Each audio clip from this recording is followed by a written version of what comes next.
Put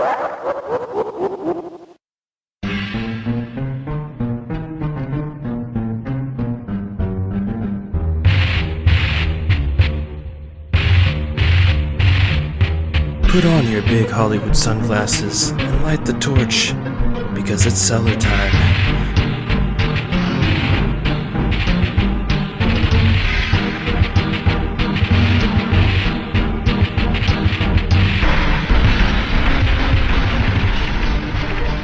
Welcome to the Crack Cellar, as the prophecy was once foretold, and also died before Season 2. I'm Two-Spirit Penguin Daniel.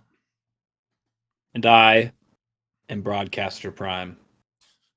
Nickels is dead. He was flattened in the streets of Chicago. Rest in power.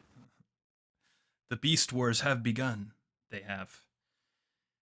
And Are they doing Beast Wars? they made a new Transformers movie that's like Beast Oh, Wars.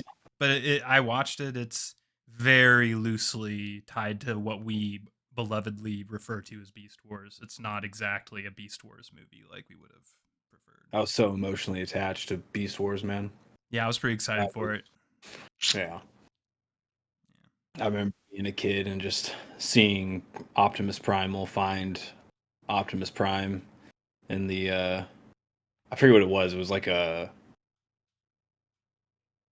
was it a volcano? Like the bottom of a volcano or something? Where the old Optimus Prime's body and the old Megatron's body was, and they were like fighting over the territory, and then eventually both of them got to their OG bodies and became like, white god versions. Yeah, that sounds somewhat accurate. Dude, Beast Wars is like a fever dream to me at this point. That was so long ago. Yeah, I think Megatron turned into a dragon, and Optimus Prime just turned into a cooler looking. Oh yeah, I think he turned into the gorilla from Congo, like the white haired one with like. Careful, broadcaster.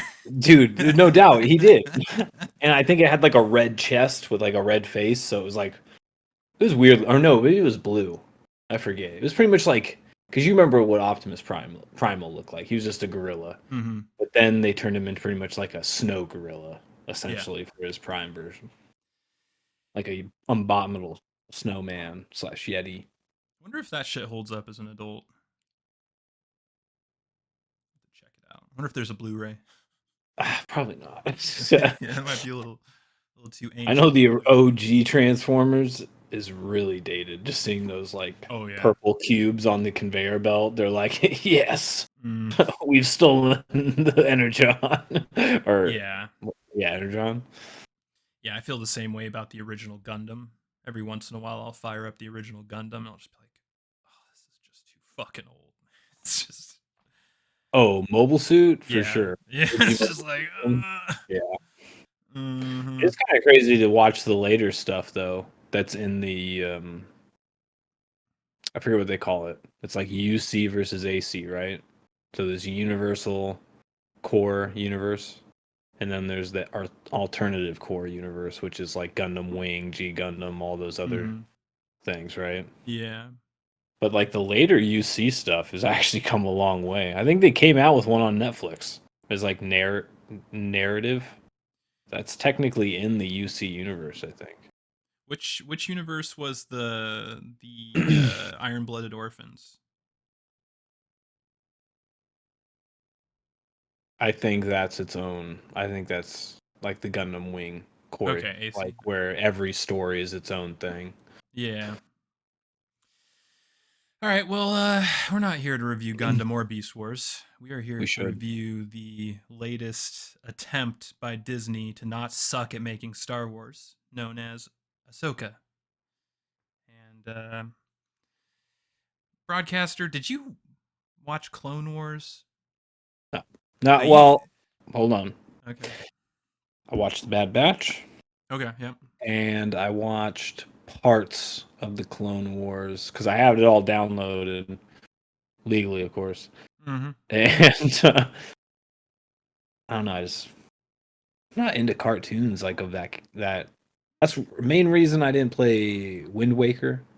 or any other games like that. When I Yeah. see that type of animation, I respect it. I love the IPs that it tries to consume, but at the same time, I'm just like, I feel like it's just that young part of me just isn't there to like enjoy that. Yeah, I'm with you a little bit, and the first couple of seasons of Clone Wars is rough. Like when people tell you how great Clone Wars is, they're not talking about season 1 or 2. And it's tough to Yeah. get through those two. But so you really have no experience with Ahsoka outside of her cameo in Mandalorian then? Because she's not in the Bad Batch, right? I don't remember in Bad Batch. I think Yeah. so. I mean, So this is a fresh Ahsoka take from you. You're pretty much going in. This is its own thing. I have no baggage going into this, really. yeah. Whereas I have a little bit, but I barely finished Clone Wars, and I did not watch Rebels. And Rebels apparently is where she gets the fucking white lightsabers, which I still don't understand what the fuck they are The because fulcrum. can't yeah, they well I've heard the fulcrum whatever, but I don't know what the fulcrum is, and I don't understand It's why. white and it's right. I'm just kidding. Cut. Cut. Well, in canon, there's never really been white lightsabers, and the only thing I've ever seen a white lightsaber in was the Jedi Knight 2 game from back in the day, where you could make your own lightsabers, and then you could Yeah. make sort of a white lightsaber on that.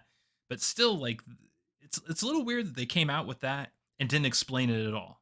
You know what I mean? Like, it seems Well, like a lot of it's all people aren't going to watch haphazard. Rebels. It's all haphazard because I I think at one point, we still had the extended universe and there was actually like a mythos around the colors. I feel like at one point there was like a crazy unknown planet where that black crystal was at that Luke had to go get at one point to fight like Abernath, the evilest fucking power force wielder in the universe, and Yeah, that was they all. partially integrated that into Rise of Skywalker, right? That beginning with Kylo Ren, isn't that sort of a bastardization of that storyline from the books? I don't the Kyber planet they turned into another Death Star and shit. Like I Yeah. maybe a little bit. I can't remember exactly, but the point I'm getting to is like there I believe has been like 3 to 4 different running concepts of what they were gonna do with the whole crystal spectrum at any given time in all of Star Wars history. Hmm. And now we're just on the 4th iteration where they've decided, because of certain political agendas and stuff like that, the colors can represent all kinds of things and Yeah. not be so narrow as they used to be in other lore canons and stuff.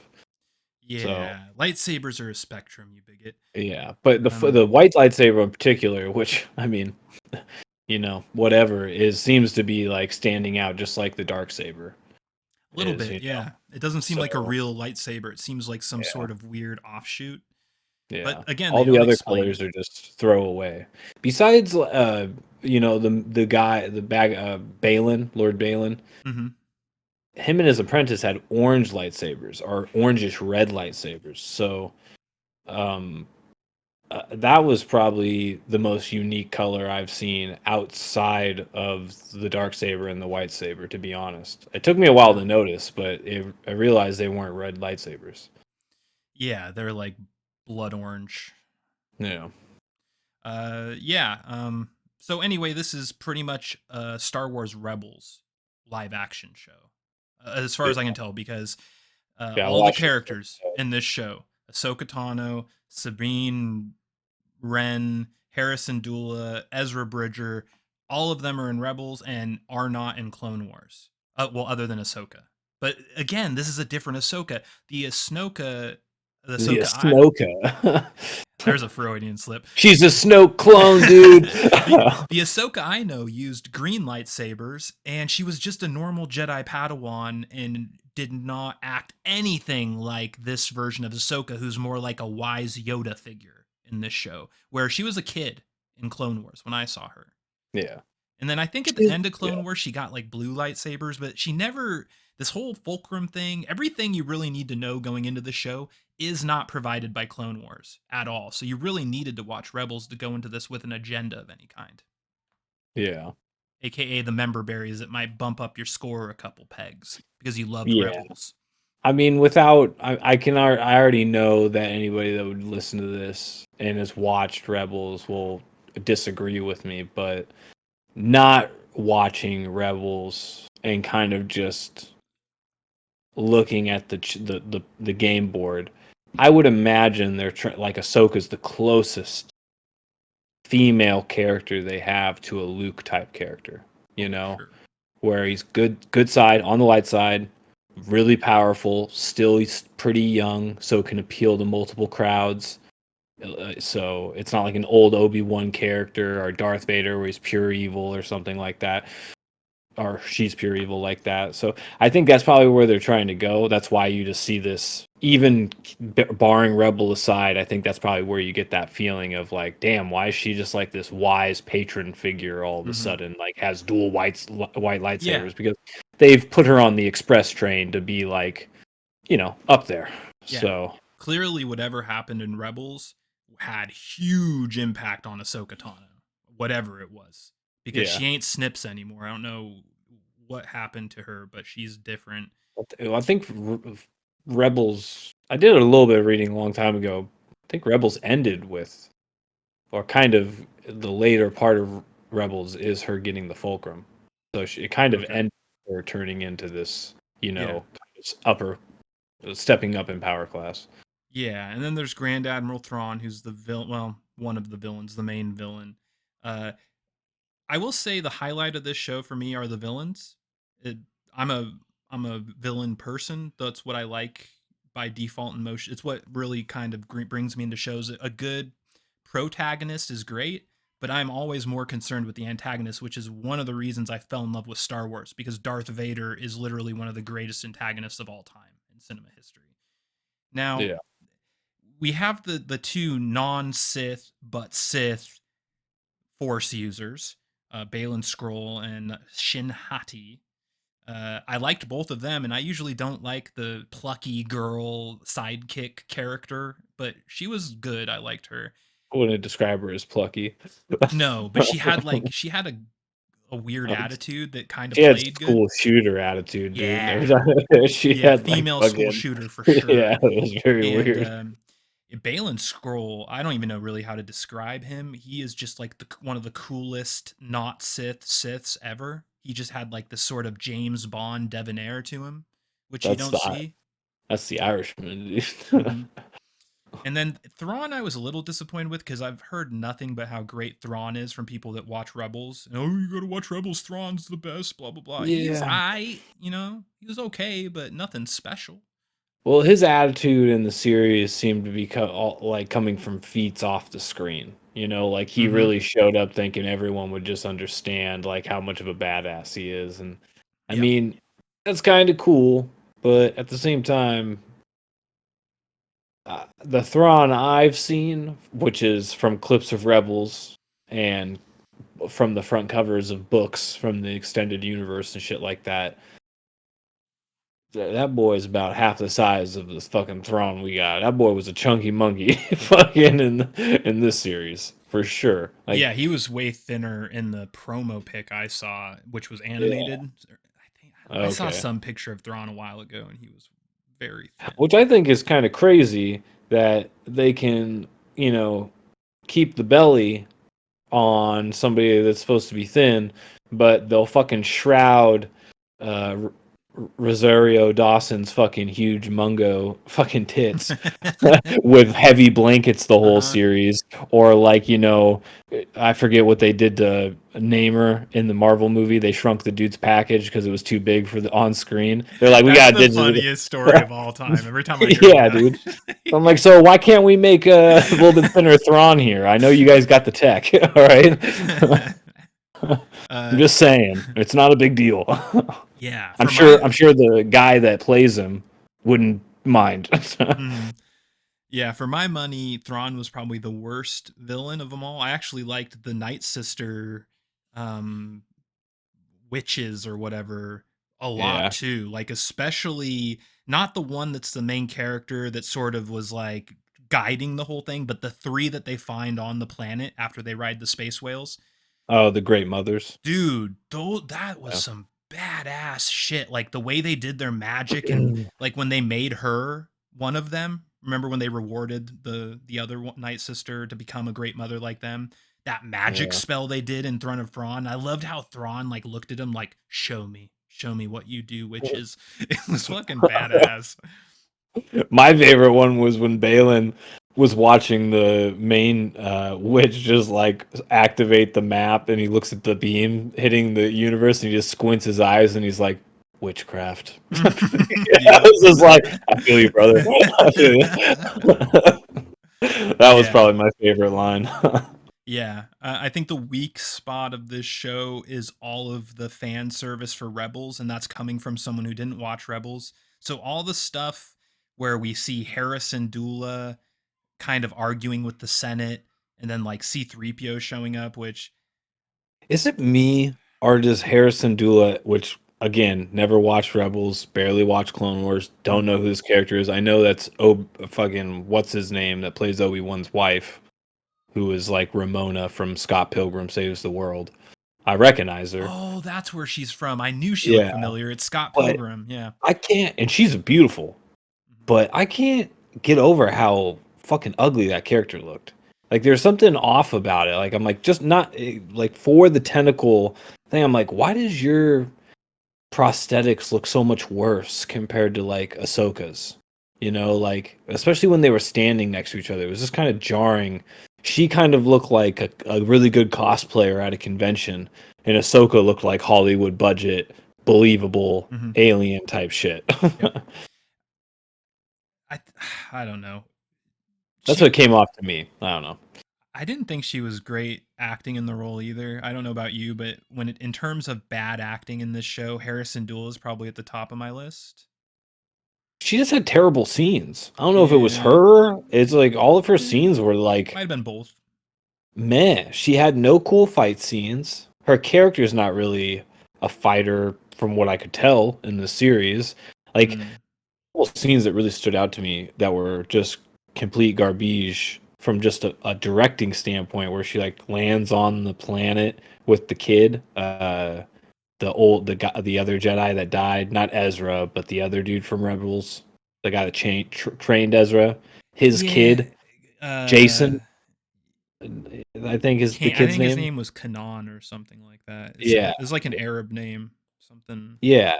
Well, anyways, Khan well, or that like when she lands with that kid on the planet, and she kind of just like walks out with her gun and just like looks two ways, and then just like answers a call. I'm like, what the hell is that? mm. Like, oh, she's just gonna go out, check for the ambush.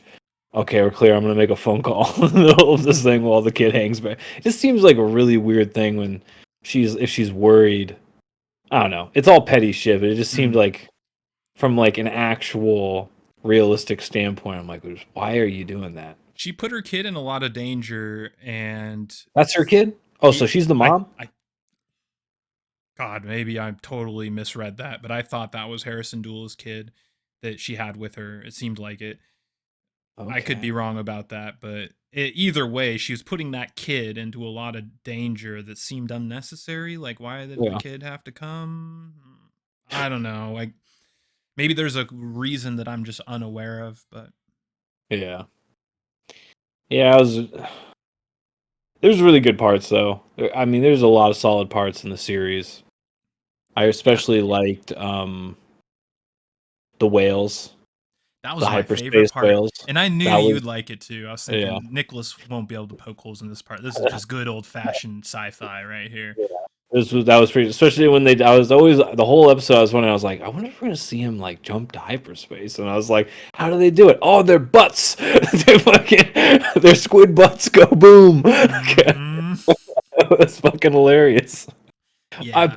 but something I realized there's a huge inconsistency. Why did the hyperspace jump with that state of the art ship not kill Hera and the other ships? Well, it did wipe a couple of them out just because of turbulence, but like actually, why did it destroy them?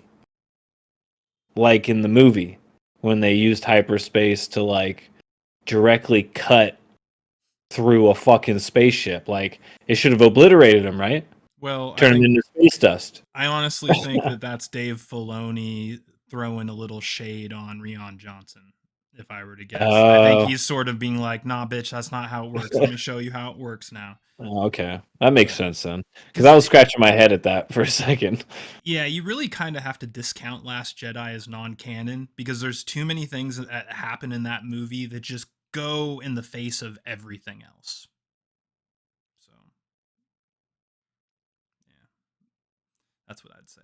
Yeah, But what'd you think about the droid, Ahsoka's droid? He was one of my favorite parts of the show. His like, he's kind of it was he pretty cool. he reminded me of HK-47 if he wasn't homicidal, like a non-killer version of Yeah, HK-47 from Old Republic.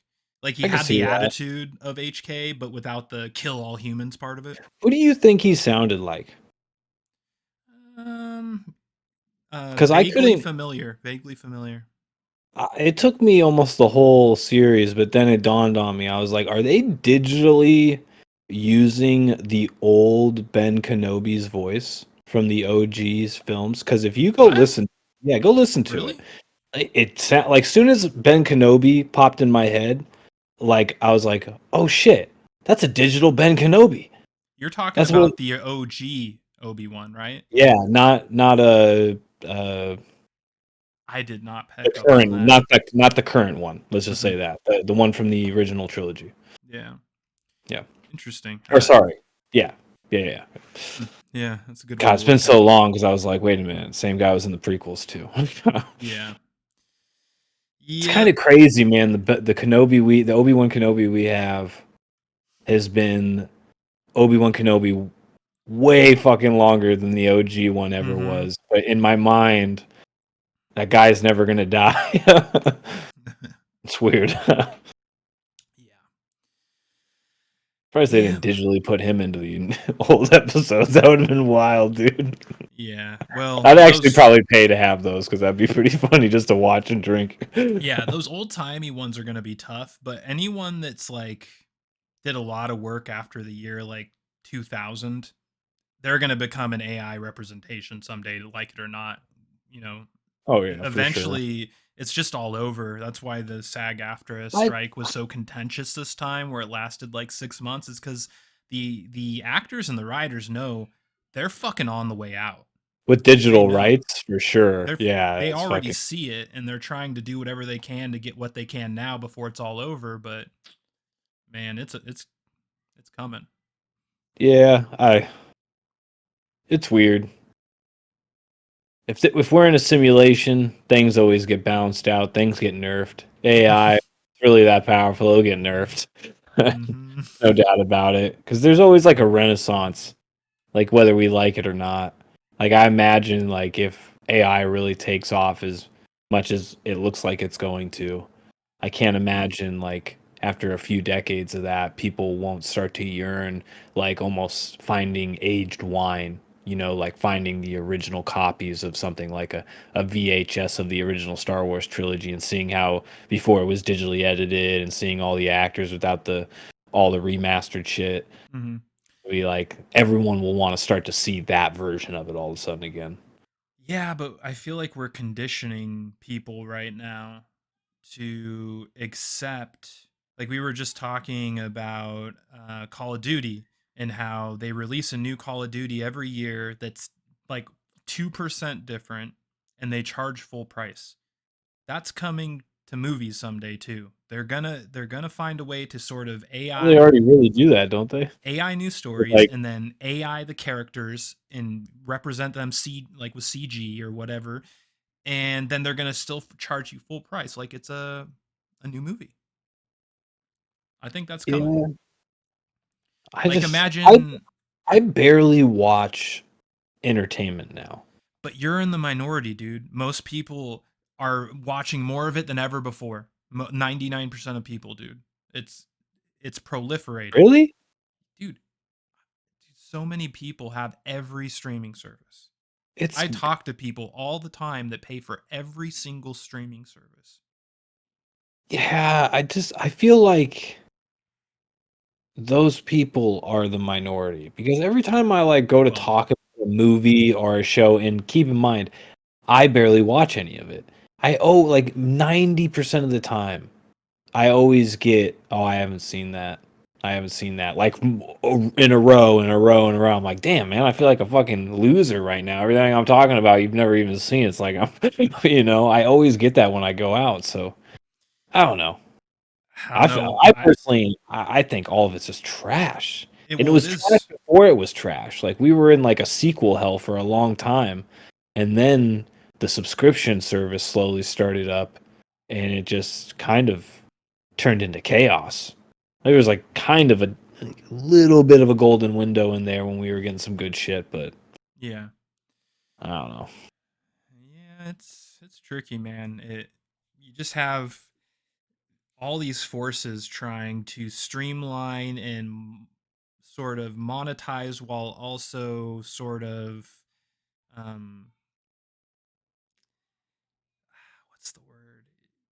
They're sucking the soul out of everything. So we're taking writers and we're getting rid of writers. We're making AI, no soul. Then we're CGing dead people into movies, no soul.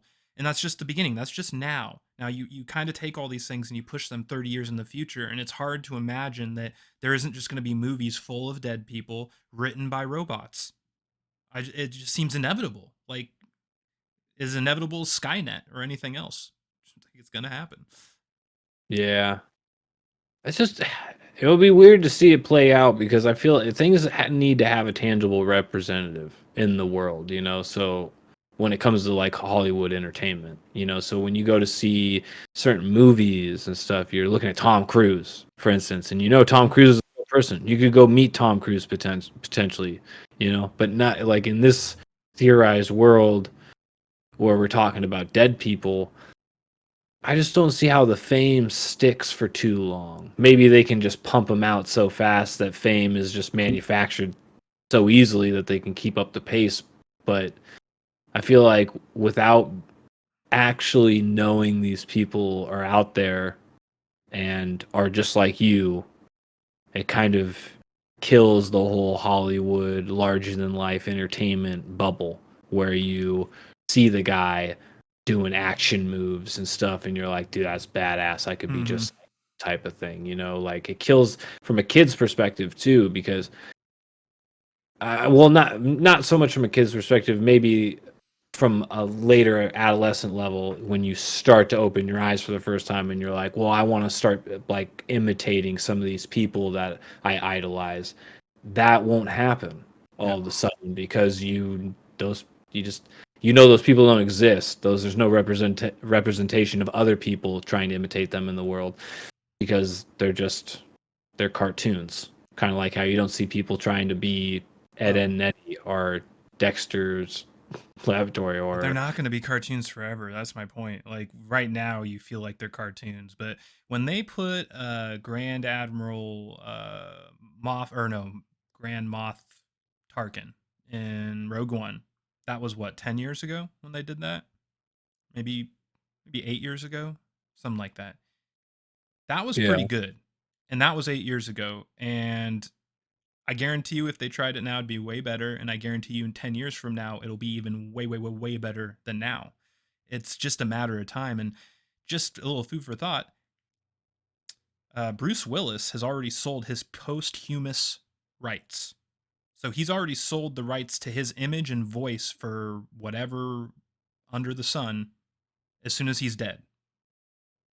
Think about that for a second.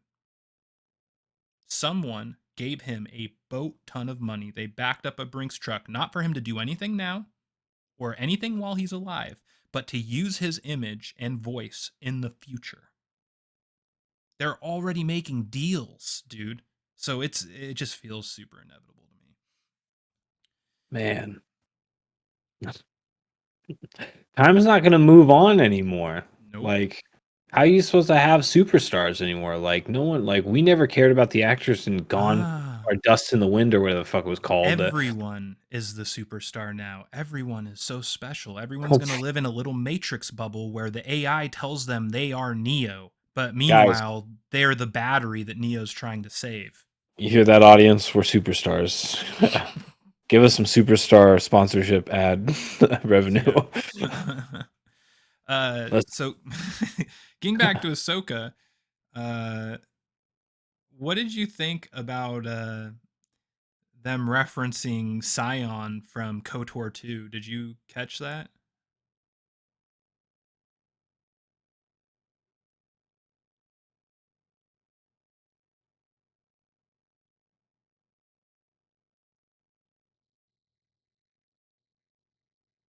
Is that what that was?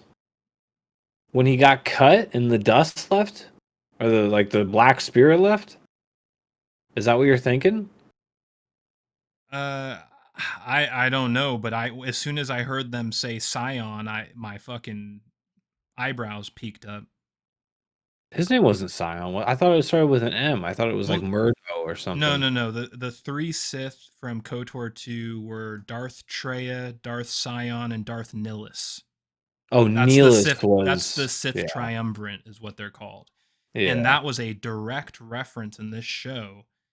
And then we were talking before, like it felt sort of like even without the Scion reference that they were kind of hinting with Balin Kroll or Scroll or whatever that they might be going to some old Republic storylines anyway, even without the Scion reference. So when you put the Scion reference in there as well, I really, really think that they were setting up some old Republic mythology in season 2, which who yeah. knows if we'll see now with Okay. Scroll What's dying. funny, you pick it because I got names mixed up. I thought you were talking about Neelis because remember Neelis, Nihilus is the guy in the his cover. He's the cover guy with the ghost face. Yeah. yeah, but remember his power specifically. He didn't have a human body. No. His force spirit was imbued in that mask, Mm-hmm. and then it would transfer to other things. Yeah. Remember that guy, the third pupil of Balin, that Mm-hmm. got cut, and then that black shit spewed out of him. They never explained that. Yeah. They never said anything about what that was. When I saw that, I immediately thought of Neelis's power. I was like, oh shit, is that guy sold his fucking or sold away his mortal body to fucking have that immortality or what? I forget what it was, but he did something to get that power. Yeah.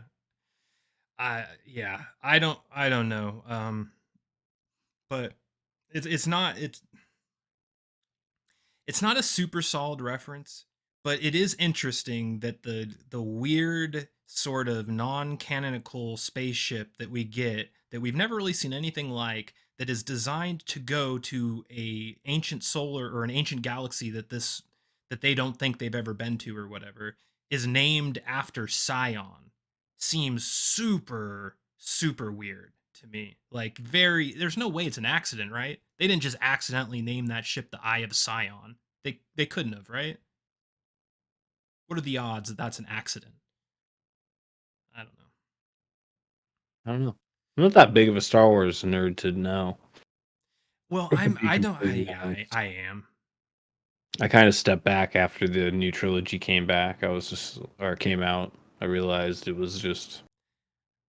I read so many books, but I also played all the old Star Wars games. I mean, you played a lot of them too, but I played all of them. Like every Star Wars game that came out from like 1988 to 2004, pretty much, I played every single fucking one. Oh yeah. And yeah, Scion is definitely a very powerful Old Republic Sith Lord, and that ship was definitely named after him in my eyes. So I think they're setting some shit up, and it would be really cool. But I'm very worried about it because Skull's dead. The actor that plays Skull is dead, and it makes me think they're gonna do some rewrites and maybe scrap some storylines. I hope that I hope not. They should just recast him. Just they should. fucking recast him. It's not that big of a deal. Recast, what's his name for fucking Black Panther? It's over. Mhm. All right? We die. I get it. Rest in power, but Jesus Christ. Yeah, well, I mean, the fact that Skull's played by an old white man definitely helps the chances of him getting recast. I think, like with certain groups of people, you're probably less likely to recast for political reasons. So maybe that gives it a little bit more of an edge of happening. But I don't know. What do you think about the lightsaber battles in this? Because I thought they were pretty damn good. Not the best, not like episode one, but good. I thought most of them were good. They're like, I don't know, the one with Sabine and Jin or Shin, whatever her name was, that was kind of meh. That was the weak one, yeah. Sabine in general is just a weak ass character, but the one with Balin versus Ahsoka at the checkpoint or whatever it's called, the map checkpoint, that was pretty cool. I like that one. Um, yeah, I mean they were all pretty good, but Yeah. I can't really. I'm trying to think like what they're better than though, because I mean the Star Wars fights or our lightsaber fights are always like the best part of it. And maybe if you compare it to Book of Boba. Yeah, yeah, yeah. There's a lot of very mediocre Star Wars lightsaber battles in recent Obi-Wan. memory. Yeah, the Obi-Wan's was pretty weak, weren't they? yeah, most of them were not the very last one, but the other ones, I would say. And all like pretty much all the sequel trilogy, most of the lightsaber battles sucked. The one like the big one in Force Awakens between Kylo Ren and Jedi training Rey or whatever, before she was quote unquote a Jedi, but she had force powers and was more powerful than every Jedi I'd ever seen at that point for reasons. Yeah. That battle sucked ass. I love, Um, dude. That's what was it the second of no, the third. What was the episode that was pretty much all training with Sabine? oh, I think that was 3. Three. Yeah. That came off so hard as like an answer to like all the people that always talk about how all these characters are like Mary's. Remember how they always called Ray a Mary Sue because Mhm. she's just powerful for no reason or whatever. Well, yeah, she That never trained. episode, Yeah. yeah, that episode screamed just like, look, we're training this one. Like it's just like a whole episode was so fucking boring, dude. I'll be honest. I skipped like 15 minutes that episode. I kind of was just like Damn. right past some of that shit. Yeah. Well, I mean, it's the weakest one for sure. This was a really backloaded show. The beginning was not Yeah. great. The final 4 episodes much better. Well, Pretty yeah. much It as just soon as they got to the Eye of Sion, as soon as they got to that planet with the map and all that stuff, it was all good. But before that, ooh, not so good. yeah. Only when Balin came in, essentially, it got good. Before that. Yeah. Um, so yeah, and I really don't like how they cart C3PO out all the time to be like, "Oh, look, it's an original series reference." It's just like, dude, give it a rest with C3PO, dude. Give it a fucking rest. Yeah, dude. They can't escape it. They can't escape any of the shadows, even the minimal shadow of C-3PO. Mhm. And it's so weird that he's coming in to speak on behalf of General Leia Organa, who is Is dead dead. So it's just like it feels weird. It again. almost feels like you're dancing on her grave a little bit by doing that. I could be out of my mind for It's thinking because that way, they're but it's because they're in a hard place. They can't make good stuff. mhm. The only thing that's remotely good is leaning on past assets. That's why you don't see like the High Republic come out or something and it be an absolute banger with all new actors, all new writers, like just pulling ass the coolest assets from all the extended universe, all the stuff that everyone wants to see. You don't see that because they could do it. You know Oh, of damn well they course. could do Of it. course. They're not capable of doing it because it doesn't check off enough boxes. Mhm. Uh, what did you Rest in think? power. Yeah, and speaking of that being the only thing that makes any of this shit work, what'd you think about the key pivotal episode where Ahsoka falls in the ocean and fights Anakin in space Jedi land? What'd you think I'm about glad that? you brought that up because I was laughing my ass off when I was watching that when she got recovered. When Jason was like, I feel something out in the water, Mom. And she's just like, my autistic kid's right. I Mm-hmm. feel thing too. It's And then cringe. it cut like after the fight, it's like Ahsoka just spawned in the ocean. It was just like she's doing a T pose like in a Dark Souls game in the middle of Mhm. the ocean. Yep. It's just like, oh, Ahsoka just had a bad spawn. That was just what happened. Hmm. It was weird, Yeah. dude. Yeah, and it's also weird that Balin Scroll acted like he thought she was dead, but it's like, dude, if you're a non-Jedi, non-Sith, Sith, whatever the fuck, I unaligned dark side force user, okay, let's go I with think he that. did that on purpose. You think so? Yeah, because if you go back to the fight, he changed his stance right before, like he was about to like fucking like hit her off the cliff, and then like Sabine says like they're having that conversation, then he like his eye movement changes, and then he changes his lightsaber hilt posture and swings at her from the bottom up and knocks her off the fucking the cliff. So Well, it just felt to me like when he was telling Thrawn or the Great Mothers or whatever, he was telling.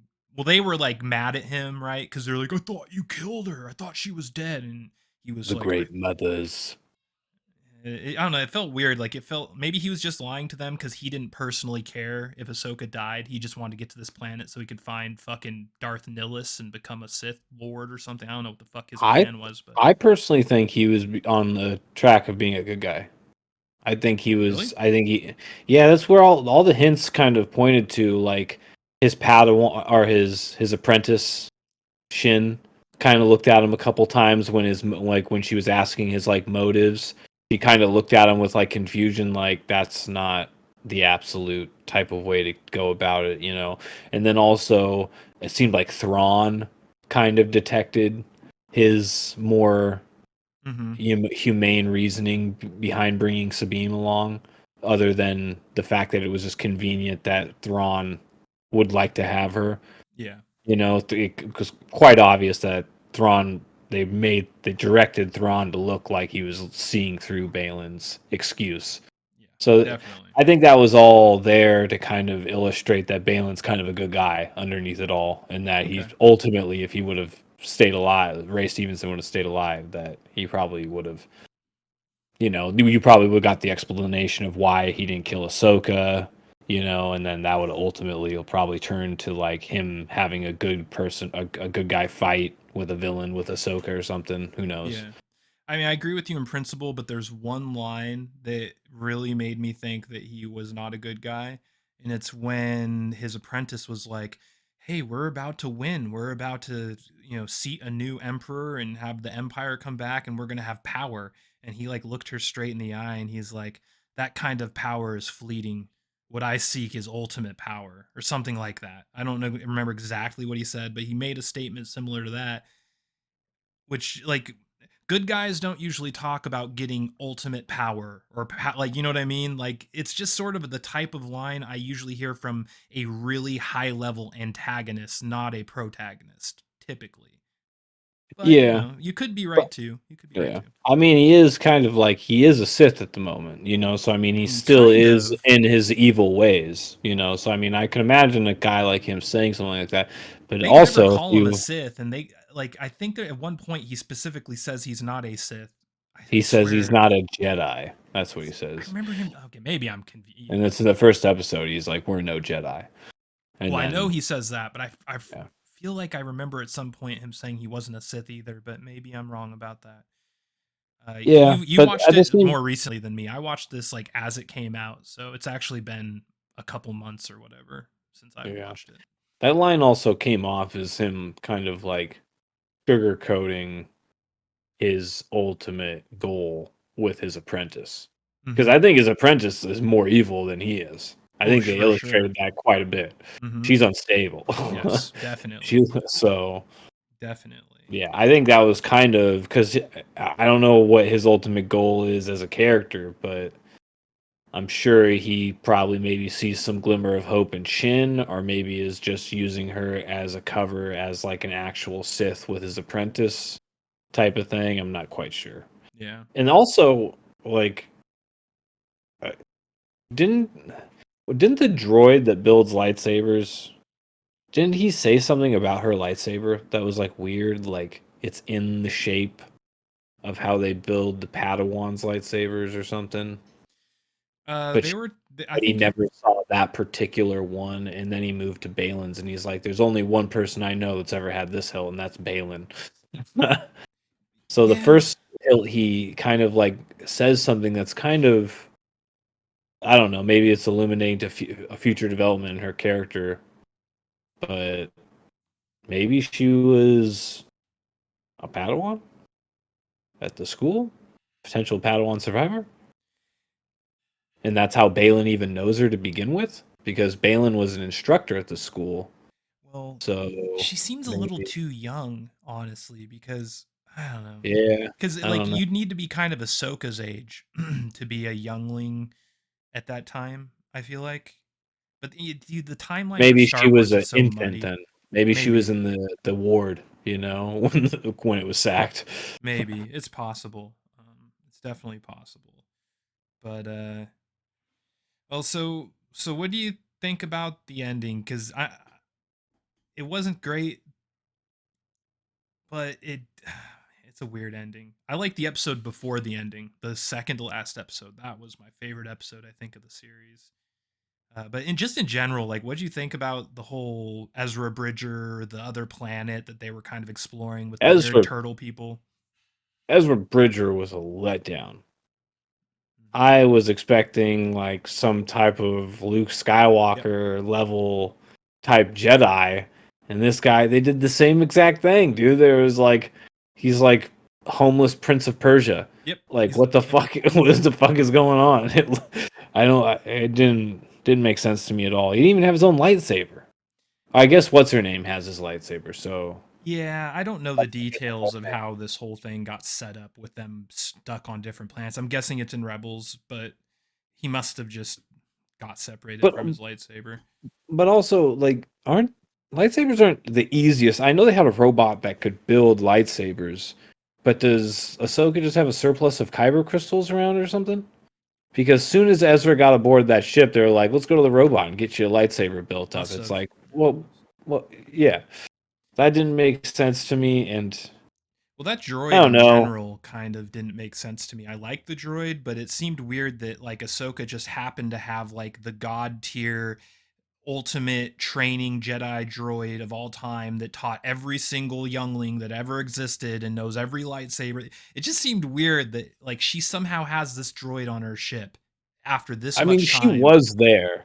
Yeah. She grew up in that time, and she was there. So I mean, if anybody was going to have that type of stuff, it kind of makes sense. But I get what you're saying. She was kind of just kitted out to begin with. Her ship was Mac Daddy. Her Hmm. droid was Mac Daddy. Uh, yeah, Yeah.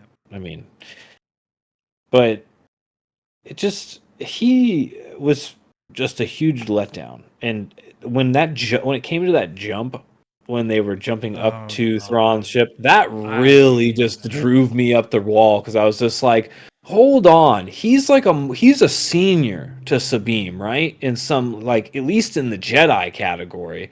How the fuck is he the unconfident one? How is he the one that needs an extra little push from the Padawan up to the ship? That blew my mind. Yeah, and it felt like it just felt a little non-canon as well. Like I mean, maybe I'm being a little wishy-washy on this one, a little picky, but The whole I series already feels like table talk Star Wars. yeah, Like, it's yeah. fucking a bunch of women. Like, women are everywhere in power roles. So the fact that, like, they gave the Padawan a power move over Ezra right then just killed me. I was like, like, there's no shame in any of this? Like, Well, we've also never seen Jedi or Sith have the ability to do a force jump like that. We've seen force jumping, but not like that. Like if you look at the scale of that jump from that tower to the ship, it was like a football field length and it was like half a football field length up. You know what I yeah, mean? Like we've never seen that happen, and they fix that in their minds by saying, "Oh, we're gonna make them work together, so it's a double jump." But we've also never seen that before. In like the coordination involved in doing that, it was so unrealistic to me. And we're talking about fucking space, shit. So yeah. whatever. But I think the scene saves itself because Sabine doesn't follow.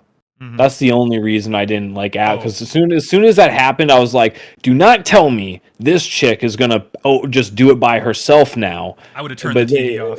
yeah, that would have been insane. So they saved it, but it still kind of felt like that was the attitude the whole time. Like, Yeah. don't worry, I can come along too, but I'm gonna have a change of heart. It's almost like a guy saying it's like feigning a feat, It's just like, Mm-hmm. yeah, I have a race car, but it's actually in the shop right now, so I'm gonna Yeah. stay back. Yeah, Yeah. that's what So, Sabine did right there. indeed. So Ahsoka ends with pretty much the bad guys winning. They make it back to the regular galaxy and they land on the Night Sister planet, and that's pretty much the end for them. And then the other end is seeing Balon Skull staring off into the old Republic style Sith statues in the mountains and looking at some Eye of Sauron looking thing in the distance, which I'm assuming has something to do with someone from the old Republic if they continue with that storyline. And then we just sort of have Ahsoka and Sabine chilling This, on the yeah, planet, just like, hey, we're best friends now, and we're gonna chill on this planet together, and they're all smiling and happy about it. Okay, seems weird that you'd be so happy about that, but whatever. And then we have this weird scene where Ezra Bridger shows up in his TIE fighter or whatever that he stole and gets back to the Republic. I'm glad you pointed that out. That was a huge time jump. Yeah, It was it, big. it's like they didn't want to give any time to Ezra. It was a weird direction choice because they showed him sneak onto that ship. That's a big deal, sneaking onto Thrawn's ship alone. And then next scene is him with his own ship, already escaped from their perimeter, you know, has the enemy's suit on. I guess it did show him knock that guy out and take the dude's radio. So I guess that makes sense a Yeah. little bit. So maybe he knocked that guy out and immediately took a ship and flew away. Well, no, he But did that when they were still in the other galaxy. So he would have had to sit in that ship, wait to get to the other side, to the other galaxy, then yeah, steal a ship and get away yeah. undetected, undestroyed by a fucking star destroyer. So It was in the shittiest condition. It it, was like broken down. They did strap the new yeah, boosters to it, but mhm, not defenses. yeah. But I don't know. It's still just I mean, yeah, I'm it being a little seems nitpicky, I guess, a but bit preposterous is all I'm saying. Especially not even to have a scene, to do it right. all off screen and just be like, it all happened Well, perfectly. I think that if it were a character that had earned that kind of respect from us, we wouldn't nitpick it as much. But we don't know Ezra Bridger, so he's just a guy to us. So Yeah. we need to see him do this. We need to see him That's steal the actually a good Tie point. Fighter and fucking get out, escape, get away from the Chimera somehow without fucking light speed. Because I don't think Tie Fighters have light speed. Or was it a Tie? Maybe it was a shuttle. I don't remember anymore. But it felt really like, Yeah, it was an oh, Imperial transport, pretty much. there should have been more like shown for us to believe this. It just didn't feel that believable. Yeah, they really cucked that dude. I don't know who that guy is, but the whole show, I just felt like he was portrayed as like some klutzy, Mm-hmm. homeless nomad guy that had forgotten how to be a Jedi almost. Mm-hmm. Until the jump moment. The jump moment came, and I was like, okay, he's a Jedi again. I got it. Yeah. The cringiest, absolute cringiest, worst part of this show was at the very end. The very, very end. Do you remember? You know what I'm talking about? Literally the last scene before it goes to credits. No. It was Uh, Sabrina. It was Sabrine and Ahsoka chilling on the new planet and being best friends. And then Ahsoka says, "Did you feel that?" or some shit, and Sabrine's like, "Oh, I don't know." And then they walk away, and then it like pans out, and fucking Force Ghost Anakin is sitting there with a creepy smile. He's like, You didn't see that? I must have fucking already been checked out. Oh man, it was so cringe. Like it's just like why, and also why make him look so creepy, and it's just Dude, like all the fucking I hate Force Ghosts. I've hated Force Ghosts from the beginning. I hate him in the original trilogy. I hate him in the prequels. I hate him in the sequels. I hate him. I just hate Force Ghost in general. This is the worst Force Ghost ever, in my opinion. Anakin Force Ghost. really do bring up a good point, Yeah. man. Force Ghosts are just been like overkilled. They were like this one throwaway thing at the end of the trilogy where all of them came together when the Ewoks were partying, which was Mm-hmm. cool. All the spirits were there, the vibes were right, the ghosts are coming down, to chill. God damn. but this is it's over the top now. Fucking Qui-Gon Jinn in the middle of the desert. Fucking all this shit, it just is whack. Yeah. What is Obi-Wan Kenobi? In fact, or sorry, not Obi-Wan. Qui-Gon. Didn't they break canon to bring Qui-Gon Jinn's ghost into the series? Because I was watching something where they were like, yeah, in Clone Wars or Rebels or one of them, they went out of their way to show you that Qui-Gon didn't qualify to become a Force ghost because you have to somehow like there's like these eternal entities or something like that that govern the ability to turn into a Force ghost or Oh something. God, that is And stupid. I've yeah, never heard and that before. yeah, and like for some reason Qui-Gon Jinn was at odds with these guys or something, so was never allowed to become an ethereal form. So the fact that he shows up in Obi-Wan, it's like, okay, so that shit in Clone Wars or Rebels, I don't know which one it happened in, but it was one of the cartoon ones. Yeah. Uh, is not canon anymore. So they're already contradicting themselves from shit that wasn't even done that long ago. Yep. Because Clone Wars is Disney, right? Or Yeah. is that Cartoon Clone Network? Wars. Clone Wars started. On Cartoon Network, right? I don't remember where it started, but I know it started as a old school George Lucas Star Wars thing. George Lucas is like the creator of Clone Wars cartoon, so he was still in control back then. But I think Disney bought while Clone Wars was running. Like I think it was in the middle of Clone Wars when Disney bought Star Wars. I Yeah. believe, Because Clone Wars animator, like in the beginning, kind of looked like Samurai Jack. I don't know if it was the same but animator, but it kind of looked the same. interesting. Yeah. Dave Filoni wrote every episode, right? Did I catch that correct? I believe he Maybe did. Yes, he did. Dave Filoni wrote every episode and he directed 2 of them. So is Dave Filoni the real guy in the whole, John Favreau, Dave Filoni partnership, or is it Favreau? Like who is the real talent behind that team? Favreau, You think it's Favreau? no doubt. Okay. Yeah. As far as season 1 and 2 of Mandalorian go, yeah, Mhm. Okay. that was 100% Favreau. Yeah. I feel you.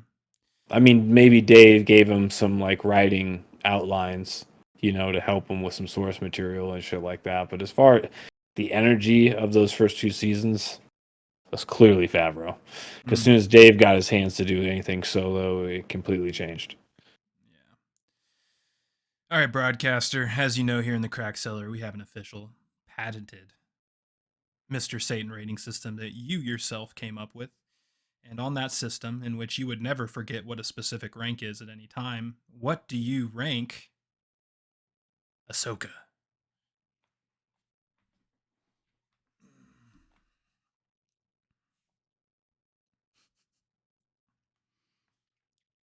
Let me give it the old Al Pacino. Ah, okay.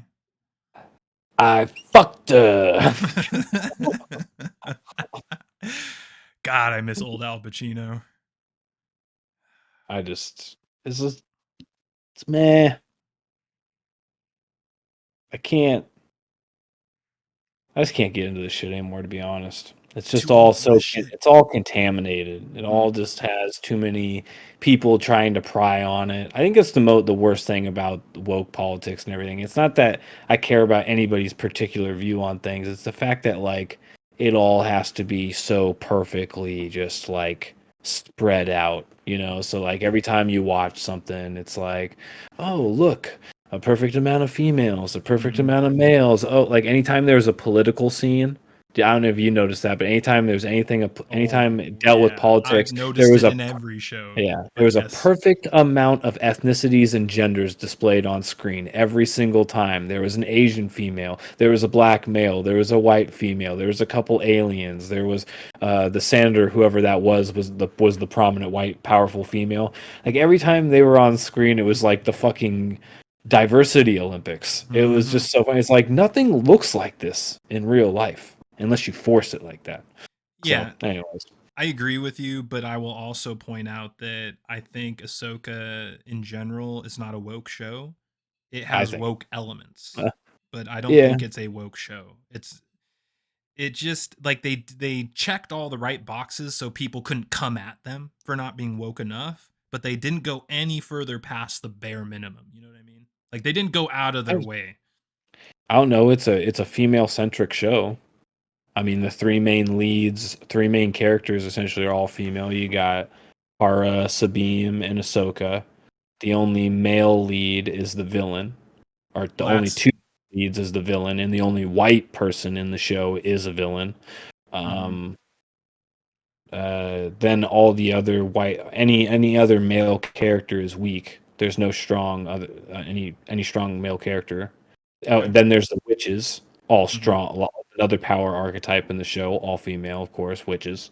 Um, I didn't have a problem with any of that. Like it is a high percentage of women. I agree with you, but it didn't feel like it was there just to be there. You know what I mean? With a lot of woke shows, they'll have that situation, and it will feel like it doesn't feel natural. With this show, it felt natural because the show's called Ahsoka, who's a woman.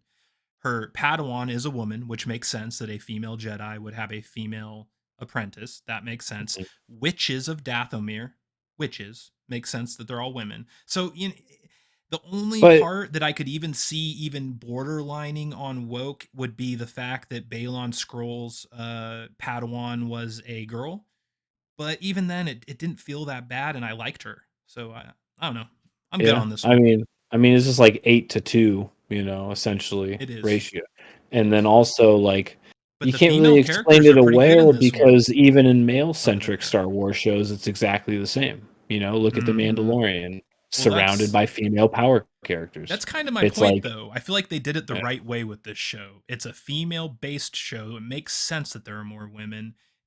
But I mean, you're right. It's a female Factually, you're right. character-based show. It's not like that was my main point is they turned it into a female-centric show. It's not like I'm saying Ahsoka is Fair female, enough. therefore show has to be female.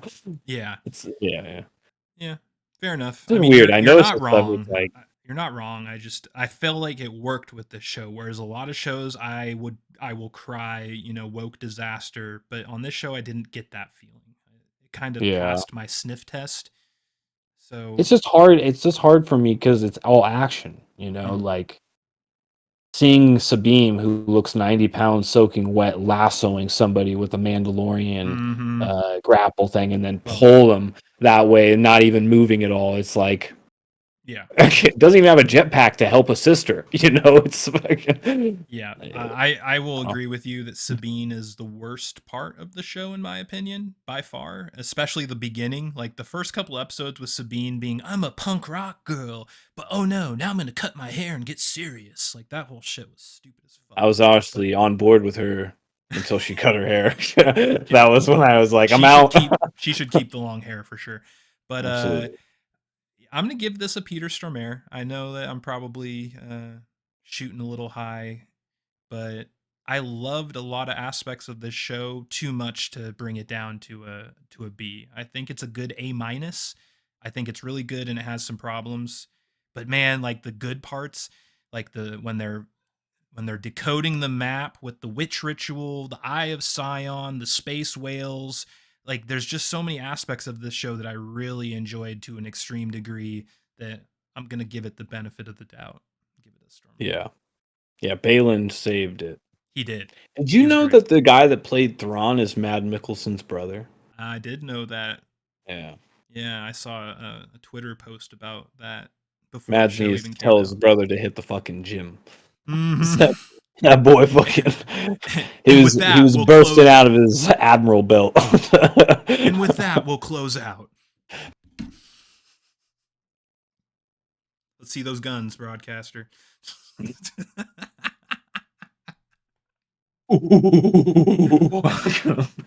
Use that for the thumbnail.